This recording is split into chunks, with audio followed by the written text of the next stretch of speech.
Well, we've come down very early at the boat show today to beat the crowd, so I can show you the Pardo 50, which is the boat behind me.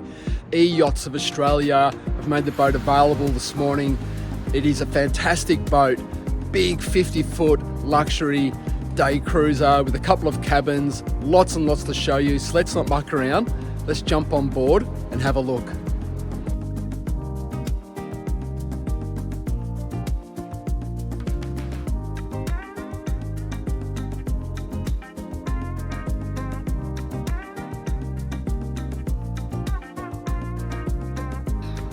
So as we make our way down, the first thing that you notice is it's just a really striking looking boat with that plumb drop bow.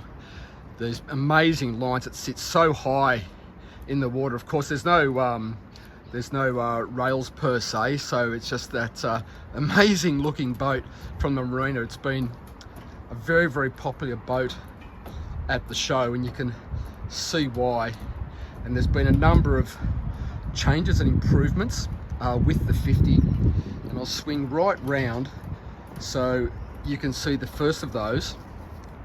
Well, two in fact. The first is this hydraulic swim platform, and then this enormous tender garage that you can see in front of me here. So that's a big Williams, I think that's a 3-meter jet tender in there. There we go, step on board now. You can see just how much space is in here underneath the big sun pad at the back. So obviously launched this this jet tender, but also we've got space in here for some other toys and bits and pieces if you want to put those in there. But that's a pretty amazing tender garage. We'll swing up so you can see everything else, and I've closed that tender garage so you get a look at this enormous piece of real estate here. This would be one of the bigger sun pads I've seen for a while. I would say easily 6 or 7 people could be out here. It's like a picnic area, it's so big. That is an amazing area. You're just out from the shade of the bimini that extends out past the hardtop, because if you want shade you can obviously have that. But what a great sunning area this would be, looking out over the stern of the boat. That's a fantastic spot. All the flexi-teak right through the boat, all on one level too, which is a feature of the 50. So that's really nice as you move around the boat, just to be on the one level. And as we move forward a bit, you'll see we've got the first of the entertaining zones here, which is this beautiful big C-shaped lounging and dining area. That's under the shade of the bimini, and you can probably see the dining table here. See if I can pick that up. Yeah, you will be able to see it. It's got this very interesting leafing design. So if I pull one leaf out, it's like this. So all of the 4 leaves fold back into the center in like this, and I haven't seen that before. It looks good, and of course that's very practical as well. When you want to have a large dining table, you have that. Lovely.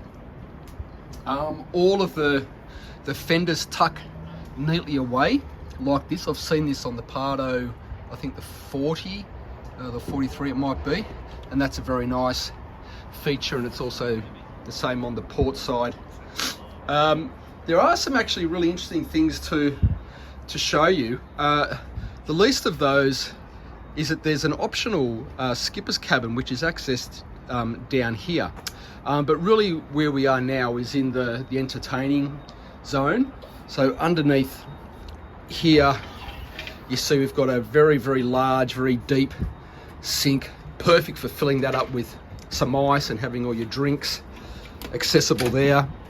We've got a really good little spot to pull out and put your waste. Underneath here we've got, if I just move the Pardo brochures aside, you can see there that we've got a 2-burner hob, so that's very, very handy. And then underneath that we've got refrigeration. There's no shortage of refrigeration, more storage, because at the end of the lounge that we were just looking at, there are two drinks drawers. So there's one just there, and then there's another. If we just swing it around, you can see that just there. So very, very. If we move forward and we continue through into the cockpit, actually you might notice there's the hard top has these opaque glass sections.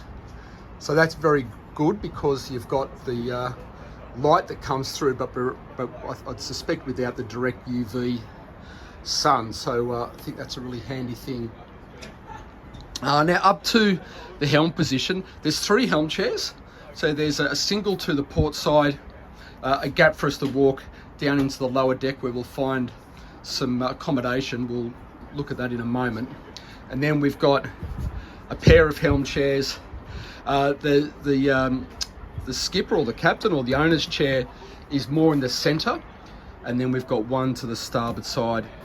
So the helm itself, so we've got a combination of things here. We've got it's all like click button switching for things like lights, probably bilges. What can I see there? Yeah, different lights, controls, horns, those types of things that you'd expect. We've got the digital engine controls just there. We'll talk about engines in a little while. We've got the Volvo Penta joystick, which is fitted with, I think it's fitted with Skyhook. I'll put that in the comments. And then we've also got 2 large Garmin multifunction displays like this, and the Volvo Penta engine monitor just here. Our Fusion stereo controls are just there. A couple of cup holders, they're of course very, very handy. And this is all beautifully finished off. I hope you're picking it up through the camera, but the way in which it's all color coded with, for example, the metalwork here of the superstructure and the ceiling. It's all beautifully coordinated. Very, very nice. We'll skip out of here and we'll move forward. So we'll just move forward up port side. This is nice, isn't it, too? It's that same flexi teak cap railing, and you can see what I mean about why this boat looks so big and imposing in the marina, is because there's no rails per se. It's all bulwark, and so when you're looking at it and when you're stepping through it, it feels incredibly solid, and it looks pretty cool at the dock. Pop-up cleats like this one are dotted around, beautiful. And then we walk all the way forward to another one of the 3, I guess you could say, entertaining zones, and that is in the bow of the boat. So up here again we find no shortage of spaces to stretch out and enjoy the sun, with the morning sun's poking through. It's beautiful here in Sydney today. A large area just here forward of the helm. That section there obviously comes out to get some natural light down into the forward cabin. And then we've got 2 seating areas. The one in front of me here, which faces forward for 2 people. And then if I spin around, you can see the second of those, which faces aft. So this would be a terrific place to come when you're at anchor. I can just imagine sitting in a bay somewhere and 2 or 3 people up here chatting away, having a drink in the sun. How perfect would that be? Very, very nice. I'm going to assume there's some storage under here. There. Oh, it's a little step up onto the bow where we can see what's happening with the anchors, etc. Now the anchor gear and everything is operated from the helm, because that anchor pops out and extends out down clear of the bow, because it's that straight plumb drop type bow, so that extends right out clear of the bow and into the water, and that's all operated from the helm. I'm going to scoot down here. Again, nice big walkways. I reckon that's about 18 inches or so. It gets a little bit wider as we go further down. Another one of those Lovely big pop-up Pardo cleats. I love that noise. So solid. Something else that I think is very nice, if you're pulling into a dock or another boat or a marina and you want to step up, you can do that here. 1, 2 steps out of the boat, maybe onto another boat, a friend's super yacht. That'd be nice. And away you go. So let's move down and have a look at the accommodation that's available. So the owner's cabin is in the bow of the boat, and this is where one of the advantages of having that very straight style of bow, it does give you extra real estate in this cabin, and it's a pretty impressive cabin, isn't it? That's the hatch that was just above us. So even without that, with this opaque glass, there is still a ton of natural light coming in here. These open, so no shortage of ventilation, and it's a good size space to be in. In fact, when you first step into the cabin, you can see there's this really large area here, and I mean, that's just good because you don't want to feel, you know, cramped when you're walking around. That's not pleasant. Areas tucked in behind here, isn't that awesome? That's pretty special. Like a little cocktail cabinet, a place for you to put your wine glasses and or what have you. Like a little library area just there. And then just close the heads door. You can see there that we've got more drawer storage. There's some storage underneath the bed, like this. And like this. So if you are going to come away, and you could definitely come away for a few days, no problem whatsoever. Have a long weekend on board. That'd be awesome. So you're well catered for there, and then behind here there's a very good size hanging locker. So plenty of places for, you know, a bit of warm weather gear, or your t-shirts, polos, whatever you might need. Whoever's on board, you're going to have plenty of space for that in there. And I like the way that that's well lit as well. I'll just close all of those over so we can walk in and have a look at the head.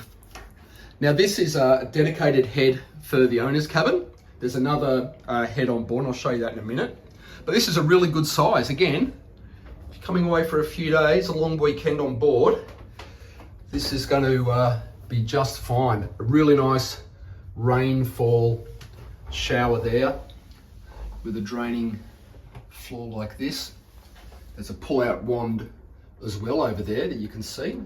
There that is. And then we've got the toilet, the basin, and some cabinetry just like that. A nice, it's almost like a zero gloss finish.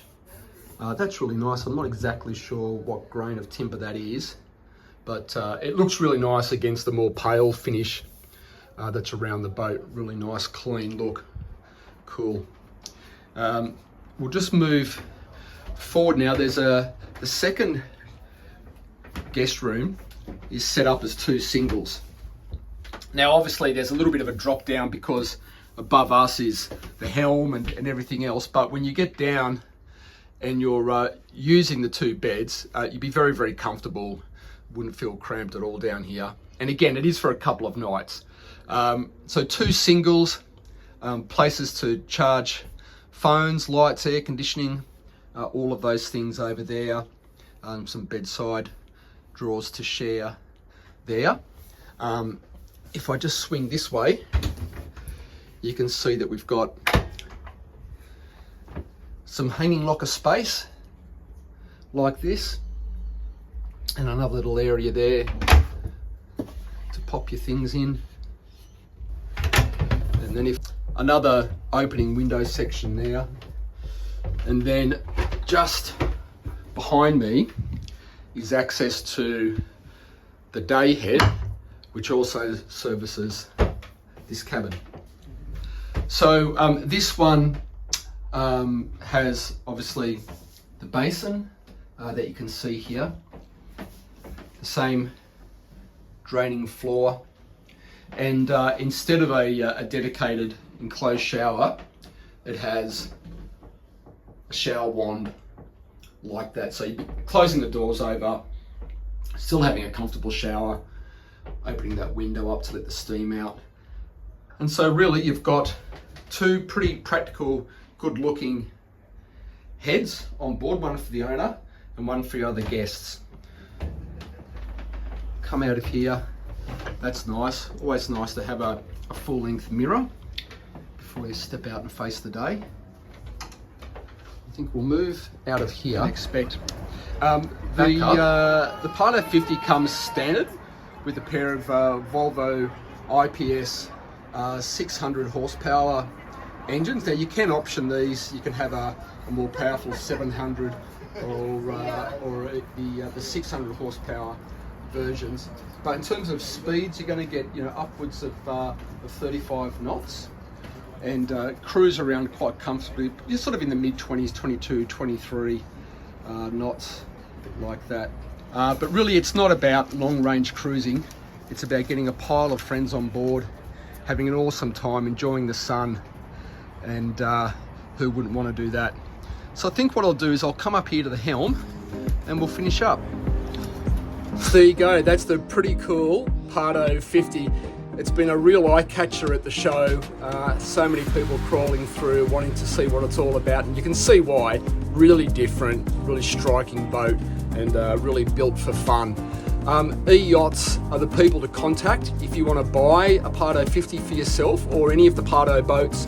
Get in contact with Yachts, their details are in the video. And if you haven't subscribed to We Love Boating, I don't know what's wrong with you. We do fun videos every week. So make sure you do that, like and leave me a comment on this one.